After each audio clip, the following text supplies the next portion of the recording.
A little over a week ago, Americans living on the stretch of rail from Washington to Boston were given a harrowing and deadly reminder of the state of our train system.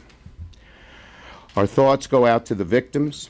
Our thanks go to the first responders who worked so bravely to assist the victims. In the days after that tragedy, the conversation turned to what needs to be done to ensure that Amtrak is safe. The list is long. On the Northeast Corridor alone, we need to replace bridges that are over a century old. We need to install positive train control completely and get it up and running. We need to straighten out dangerous curves and rebuild aging tunnels. What do all of these things have in common?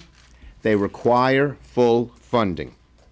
If hard-right Republicans continue to underfund Amtrak, just like the House Appropriations Committee did one day after the crash, Amtrak will be forced to rob Peter to pay Paul.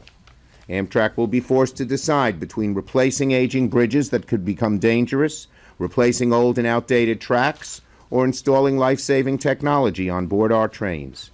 About $86 billion in maintenance backlog alone. That's not about creating an even better system. That's just about retaining the system we have and bringing it up to some state of repair. And when I hear Speaker Boehner say to a question, it's ridiculous that you ask that question.